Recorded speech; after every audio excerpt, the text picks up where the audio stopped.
My dear friends, అసలు అక్కడ ఏం జరిగింది? ఈ విధమైనటువంటి తప్పుడు కథనాలు ప్రచురిస్తున్నారు కదా. అక్కడ డైరెక్ట్ గా ఎవరైతే ఈ బిడ్డని కాపాడినటువంటి వ్యక్తి మన ఈ పవన్ గారు ఉన్నారో ఆయనకి ఫోన్ చేసి అసలు విషయం ఏంటి అనేది మాట్లాడి మీకు వివరించే ప్రయత్నం చేస్తాను నేను.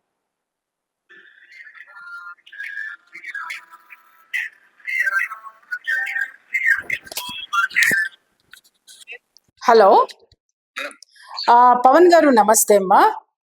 నేను తేజస్వి మీడియా ప్రియా చౌదరి మాట్లాడుతున్నాను. మీరు లైవ్ లో ఉన్నారు. మిమ్మల్ని ఫోన్ ఇన్ తీసుకున్నాను. నిన్న మీరు మొన్న జరిగినటువంటి సంఘటనలో ప్రశాంత్ అలియాస్ సోను సింగ్ ని కాపాడింది మీరే కదా? అసలు ఏం జరిగింది అనేది ఒక్కసారి చెప్తారా అండి? నాకు 6:30 కాల్ వచ్చిందండి. నా కార్యకర్తలు ఫోన్ చేస్తాను. నేను ఇమీడియట్ గా ఇంట్లో నుంచి అక్కడికి సంఘటన స్థలానికి వెళ్ళాను. ఓకే. అక్కడ వెళ్ళేసరికి సోను రక్తం మంటలు పడిన బుల్లెట్ రాకుంది.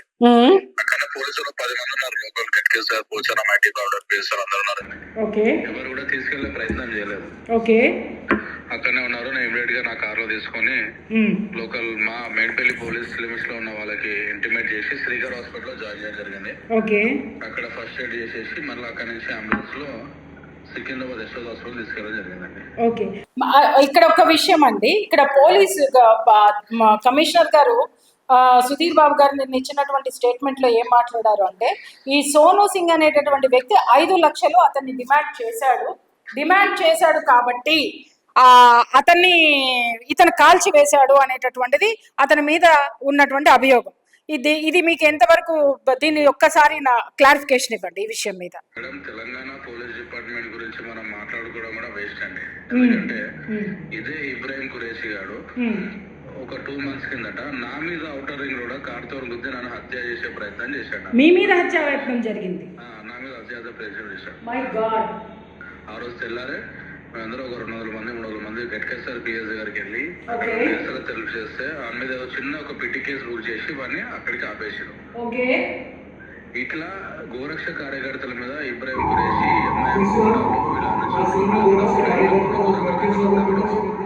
మర్డర్లు చేసి ప్లాన్ చేశారు మా మీద.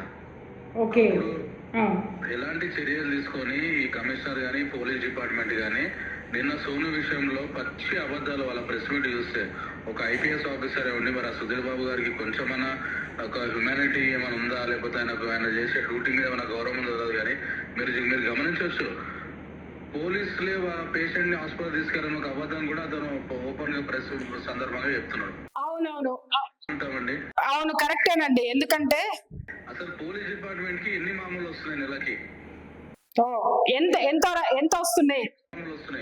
సోను అనే గోరక్ష కార్యకర్తను అక్కడ కాల్ చేసి పడేస్తే మీరు సోను బాడీని కూడా టచ్ చేయడానికి మీకు ఇబ్బంది పెడుతుందంటే ఎంఐఎం నాయకులకు అంత చెంచాగిరి చేస్తున్నాయి పోలీస్ డిపార్ట్మెంట్.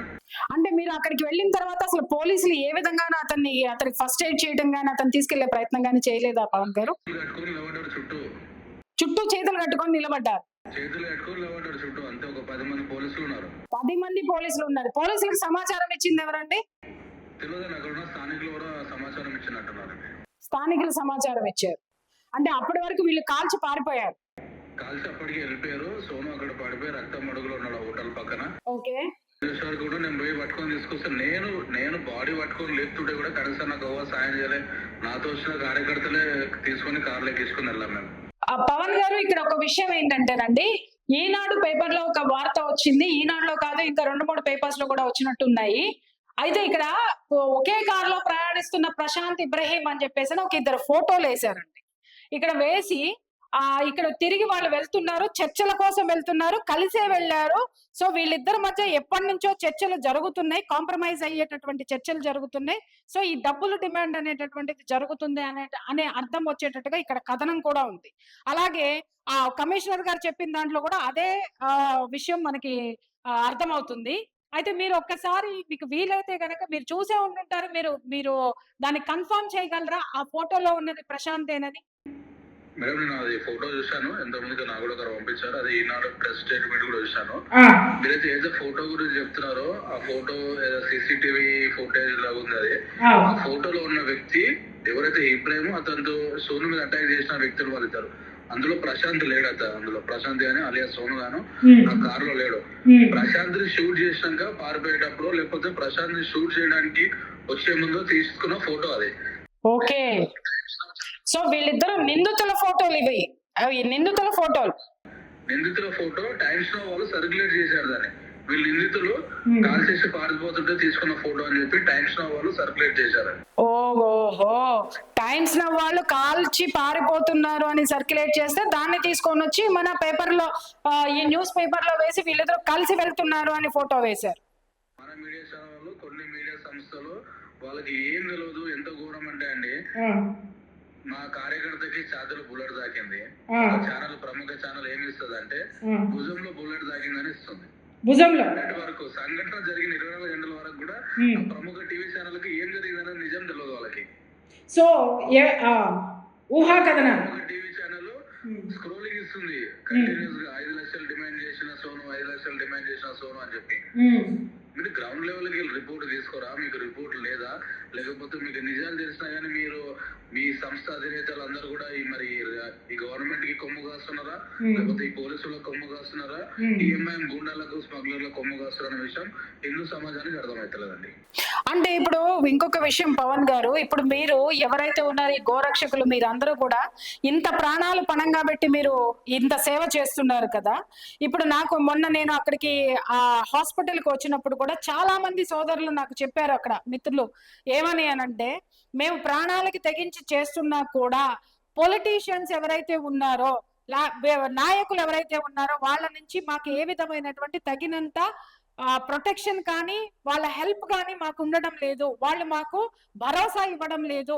మేము చేస్తున్నటువంటి ఈ ఏవైతే ఉన్నాయో హిందూ ధర్మాన్ని కాపాడేటటువంటి ప్రయత్నాలు ఏవైతే ఉన్నాయో వాటన్నిటికీ మా మీద చాలా భయంకరమైనటువంటి తప్పుడు కేసులు బనాయిస్తున్నారు.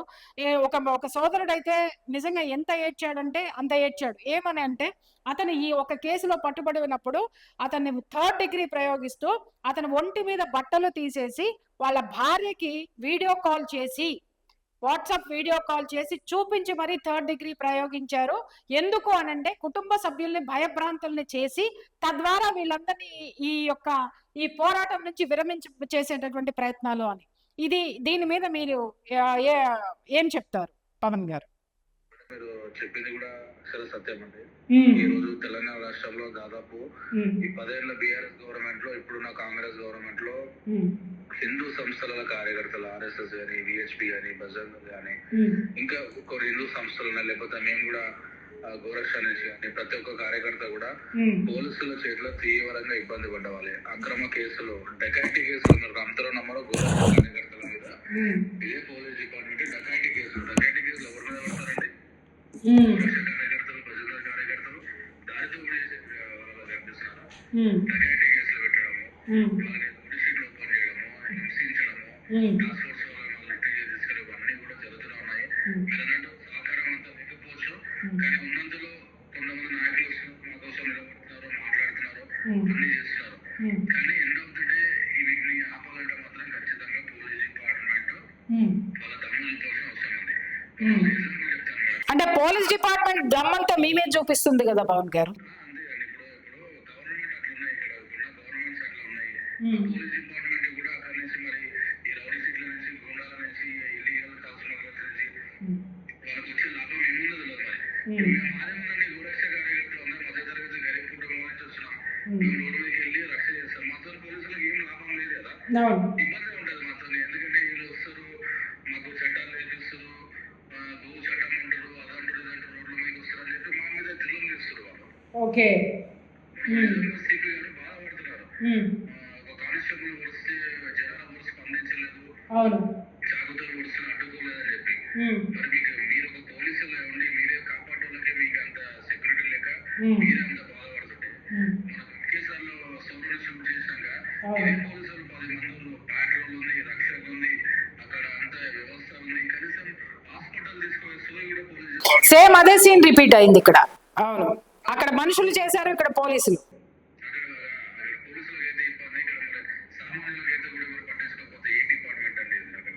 ఎగ్జాక్ట్లీ పవన్ గారు, మీ ముందు కార్యాచరణ ఏ విధంగా ఉండబోతుందండి? మేము మీలాంటి ద్వారా మీరు కూడా వచ్చారండి హాస్పిటల్కి, చూస్తున్నారు పరిస్థితి. అవును. సోనం ఒక వ్యక్తి, ఒక చిన్న సమాజానికి మార్కెట్కి సంబంధించిన కార్యకర్త. దాదాపు ఒక 10 నుంచి గోరక్ష పైన హిందూ ధర్మం కోసం కొట్లాడుతున్నారు, పోరాడుతున్నారు. మా మీద చూడండి, మా మీద కేసులు ఉన్నాయి. ఓన్లీ ఆర్గనైజేషన్ కేసులు ఉంటాయి. ధర్మం కోసం పనిచేసే విషయంలో కేసులు ఉన్నాయి, కానీ మా దగ్గర వేరే కేసులు మేము ఏవి చేసామనే కేసులు అలాంటి ఏళ్ళు మేము నిన్న కూడా చెప్తాం. మా 3 డిమాండ్లు ఉన్నాయి. మేము చాలా నుంచి వీళ్ళు ఒక లిస్టు తయారు చేశారు. ఎవరైతే ఎంఐఎం గుండాలు ఉన్నారో, ఈ అసాద్ అక్బర్ వీళ్ళని చూసి రెచ్చిపోకుండా ఇబ్రాహిం కురేషి, ఈ అజ్జు, ఈ ఎమ్మెల్సీ రేవంత్ మేడం ఇతని గురించి మరి సపరేట్ గా ఒక చర్య తీసుకోవాలి. ఈ ఎమ్మెల్సీ రేవంత్ బే గారు ఒక వ్యక్తి, మనకి ఎమ్మెల్సీ మరి పబ్లిక్ సేవ చేయడానికి ఇచ్చారా లేకపోతే గోరక్షల మీద దాడి చేయడానికి ఇచ్చారా నాకు అర్థమవుతలేదు. ఎక్కడెక్కడ గోరక్షలతో అక్కడికి రావడం, పోలీసు వాళ్ళని బెదిరియడం, ఆవులను తీసుకెళ్ళిపోవడం, లోపలికి వెళ్ళి కూడా ఆవులను తీసుకెళ్తారంటే వాళ్ళకి ఎంత జులుం చేస్తున్నారు తెలంగాణ రాష్ట్రంలో మన నాయకులు. ఎవరైతే ఉన్నారో ఈ గుండాలు, రౌడీ షీటర్లు, వీళ్ళందరి మీద పీడియాకి పెట్టేసి బయటికి రాకుండా చేయాలి. రెండో విషయం, హైదరాబాద్ లో తెలంగాణ రాష్ట్రంలో దాదాపు మనకు డైలీ 1500 నుంచి 2000 ఆవులు కానీ ఎత్తులు కానీ సిటీ లోపలికి వస్తున్నాయి. ఇల్లీగల్ స్లాటర్ హౌస్ లో, బహదూర్పుర స్లాటర్ హౌస్ కానీ, ముస్లిమాబాద్ స్లాటర్ హౌస్ కానీ, మా ప్రతి ముస్లిం ఇంట్లో అక్కడనే స్లాటర్ చేసుకుంటారు ఆవులు. మై గాడ్, ఇల్లీగల్ గా ఇవన్నీ స్లాటర్ హౌస్ అన్ని బంద్ చేయాలి. డిమాండ్ చేసేసి సురక్ష కార్యకర్తల మీద పెట్టిన అక్రమ కేసులు, రౌడీ షీట్లు, ఆలయంలో పెట్టిన సస్పెండ్ షీట్లు, రౌడీ షీట్లు, కమ్యూనల్ రౌడీ షీట్లు అన్ని కూడా ఎత్తారు. ఈ 3 చేసేంత వరకు కూడా గోరక్ష కార్యకర్తలు బయటికి వెళ్తారు. లేదు పోలీస్ డిపార్ట్మెంట్ కు చేత కాదు, ఈ గవర్నమెంట్ కి చేత కాదు, మాకు జూబ్లీస్ ఎన్నికలు ముఖ్యం, జూబ్లీస్ ఎన్నికల కోసమే ఈ రోజు సోను అనే కార్యకర్త మీద దీన్ని డైవర్ట్ చేయడానికి 5 లక్షల ఒక ఇష్యూ రేజ్ చేసేసి దాన్ని డైవర్ట్ చేయడానికి చేస్తారు. మీకు ఇదే ముఖ్యం అనుకుంటే మేము కూడా ఏదైతే ఎంఐఎం నాయకులు చేస్తారో మేము కూడా అది చేయగలుగుతాం. మేము అందరినీ ఎక్కువ చేయగలుగుతారు. కాకపోతే ఎందుకు ఒకటం నా భారతదేశ చట్టాలు వివరిస్తాం కాబట్టి మేము దాన్ని కట్టుబడి ఉన్నాం. లేదంటే పోలీస్ డిపార్ట్మెంట్ చేత కాదు, గవర్నమెంట్ చేత కాదంటే ఇప్పటి నుంచి హిందూ సంఘాలు కూడా అదే విధంగా వైఖరి చేస్తే తర్వాత జరిగిన పరిణామాలకు పోలీస్ డిపార్ట్మెంటే సమాధానం చెప్పుకోవాల్సి అవసరం.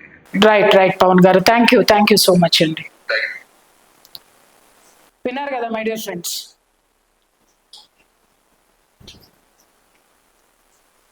ఒక బజరంగ్ దళ్ నాయకుడు ఆవేదన ఎలా ఉంది అనేటటువంటిది అందరూ విన్నారు. అమ్మ, నేను అందరికీ చెప్తున్నది ఏంటి అని అంటే, ఈ దేశంలో ఏం జరిగినా నాకు పర్లేదు.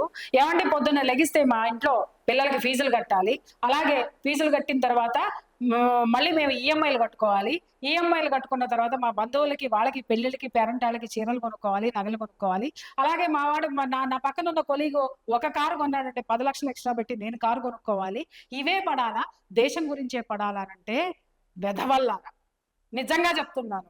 అసలు మీరనేది బతుకుంటేనే కదరా, మీ ఈఎంఐలు కట్టుకోవాలన్నా, మీ పిల్లలకి ఫీజులు కట్టుకోవాలన్నా, మీరు బతకాలన్నా, ఏం చేయాలన్నా, ఏం జరుగుతుందో ఒకసారి ఏమైనా ఆలోచిస్తున్నారా? గోవుని రక్షించాలి అని ఏ హిందువు సాంప్రదాయం అయితే ఉందో, హిందువు సాంప్రదాయాన్ని గోమాత అని ఎందుకన్నారు? ఒక చిన్న ఎగ్జాంపుల్ చెప్తాను. గోమాత జోలికి వెళ్తే ఎంత భయంకరమైనటువంటి శిక్షలు పడతాయి అనేటటువంటిది ద గ్రేట్ ఉదాహరణ ఇందిరాగాంధీ 1966 లో 66 to 70s వరకు కూడా అధికారం కోసం చాలా స్ట్రగుల్స్ పడ్డారు ఆవిడ. ఒకానొక పీరియడ్ లో ఇందిరాగాంధీ పదవి వచ్చేటటువంటి సిచ్యుయేషన్ లేనప్పుడు ఆవిడ చివరికి ఎవరిని, సెక్యులర్ అనేటటువంటి పదాన్ని వాడుతున్నటువంటి ఆవిడ కూడా చివరికి మన యొక్క సాధు సంతుల్ని కలవాల్సినటువంటి పరిస్థితి ఆవిడకి వచ్చింది. ఆవిడ పోయి సాధు సంతుల యొక్క ఆ సపోర్ట్ ని ఆవిడ కోరితే వాళ్ళు ఒకటే మాట మాట్లాడారు: గోవుల్ని రక్షించండి, గో సంతతిని కాపాడండి, గోవులు విపరీతంగా ఈ విధమైనటువంటి స్లాటర్ హౌసెస్ కి వెళ్ళిపోతున్నాయి, గోవధ జరుగుతుంది, దాన్ని కాపాడుతాము అనుకుంటే హిందువులందరినీ మీకు సపోర్ట్ గా నిలబెడతాము, అలాగే మిమ్మల్ని గెలిపిస్తాము అని చెప్పి గొప్ప వాళ్ళందరూ కూడా ఆమెకి ప్రామిస్ చేశారు. మీకు అందరికీ గుర్తే ఉంటుంది, కరపత్ర బాబా అంటారు. కారాపత్ర అంటే అరచేతిలో అద్భుతం ఉన్నటువంటి స్వామీజీ అని అర్థం. కారాపత్ర స్వామీజీ యొక్క చరిత్రని ఒక్కసారి నెట్ లో కొట్టింది. ఆయన దగ్గరికి వెళ్ళి ఆవిడ ఆశీర్వాదం తీసుకున్నారు. ఆశీర్వాదం తీసుకుంటే ఆయన ఆమెకి పెట్టినటువంటి ఆ షరతు ఏంటంటే గోరక్షణ చెయ్యమని. అలాగే ఆవిడ అలాగేనని చెప్పి గెలిచిన తర్వాత హ్యాపీగా ఆవిడ ఎంజాయ్ చేసింది పదవిని. ఎంజాయ్ చేస్తూ గోవధని ఆపలేదు సరికదా, అది ఇంకా రెట్టింపైనటువంటి సందర్భాలు కూడా ఆ రోజుల్లో ఉన్నాయి. ఎప్పుడైతే జనాలంతా కూడా గెలిచిన తర్వాత ఇంకా చేస్తుంది ఇంకా చేస్తుంది ఇంకా చేస్తుంది అనేది దాదాపు కనీసము కొన్ని సంవత్సరాలు వెయిట్ చేసిన తర్వాత గోవధ మానలేదు సరికదా, పెచ్చుమీరితంతో వెంటనే ఈ సాధు సంతులందరూ ఎంతో ఆమెకి నచ్చచెప్పు చూశారు, హెచ్చరించ చూశారు. ఎన్ని చేసినా కూడా ఆవిడ దాన్ని బుట్ట దాఖలు చేసింది, అంటే డస్ట్బిన్ లో పడేసింది. వెంటనే ఈ సాధు సంతులందరూ, ఆ హిందువులందరూ కూడా మొత్తం పార్లమెంట్ మీద దాడి చేయడం అనేటటువంటిది జరిగింది. తమ నిరసన తెలిపారు. నిరసన తెలిపినప్పుడు వాళ్ళ మీద టియర్ గ్యాస్ ప్రయోగించారు, లాఠీ చార్జ్ చేశారు, కాల్పులు కూడా జరపడం అనేటటువంటి జరిగింది. ఎంత దారుణమైనటువంటి హింస ఈ కాంగ్రెస్ హయాంలో జరిగిందో, అలాగే ఈ కాంగ్రెస్ ప్రభుత్వానికి, కాంగ్రెస్ వంశానికి కూడా ఈ సాధు సంతులు, ఈ హిందువుల యొక్క, ఈ మహాత్ముల యొక్క ఘోష, వాళ్ళ యొక్క శాపం ఎలా తగిలిందో కూడా తెలుసుకోండి. ఆ విధంగా జరిగినటువంటి టియర్ గ్యాస్ ప్రయోగంలోను, అలాగే అక్కడ జరిగినటువంటి కాల్పుల్లోనూ దాదాపు 3 పెద్ద పెద్ద సాధువులు మరణించడం అనేటటువంటిది జరిగింది. మరణించిన తరువాత అప్పుడు అక్కడ ఉన్నటువంటి ఎవరైతే ఆమెకి మాట ఇచ్చి గెలిపించినారో ఆయన అక్కడ ఉన్నటువంటి మన్నును తీసుకొని ఆమెకు ఒకటే శాపం పెట్టినాడు. ఏ గోవునైతే నువ్వు వధిస్తున్నావో, ఎక్కడైతే మా చేత సేవ చేయించుకొని నువ్వు మాకు తిరిగి ఉన్నావో, అదే మీరు ఎవరైతే కొమ్ము కాస్తారో, ఎవరైతే మీకు పనంగా ఉంటారో, అక్కడ ఏ జాతినైతే నువ్వు అంతం చేస్తున్నావో ఆ జాతి ఉసురు తగిలి మీ వంశమే నిర్వీర్యం అవుతుంది అని చెప్పేసి ఆయన శాపం పెట్టారు. ఆ శాపవశాస్తే ఫస్ట్ ఒక కొడుకు, ఆ తరువాత ఆమె, ఆ తరువాత ఇంకొక కొడుకు. ఇప్పుడున్న కొడుకు ఇత్తనాలే లేదు, వంశమే లేదు. ఇంత భయంకరమైనటువంటి శాపము గోమాత జోలికి వస్తే ఉంటుంది. అది ఇక్కడ ఉన్నటువంటి కాంగ్రెస్ ప్రభుత్వము, ఇక్కడ ఉన్నటువంటి రేవంత్ రెడ్డి గారు గోమాత యొక్క గొప్పతనము, పవర్ ఏంటో కూడా తెలుసుకోండి. గోమాత జోలికి వస్తే మన కళ్ళ ముందే గోమాత ఆ యొక్క తలలు నరుకుతూ ఉంటే ఆ దృశ్యాన్ని చూస్తూ మీరు కూర్చొని పదవిని అనుభవిస్తే మాత్రము ఇంకొక ఇందిరాగాంధీ కుటుంబ చరిత్ర ప్రతి ఒక్క నాయకుడికి పడుతుందని మాత్రం నేను ఇక్కడ ప్రత్యేకించి హెచ్చరించి మరీ నేను చెప్తున్నాను మై డియర్ ఫ్రెండ్స్.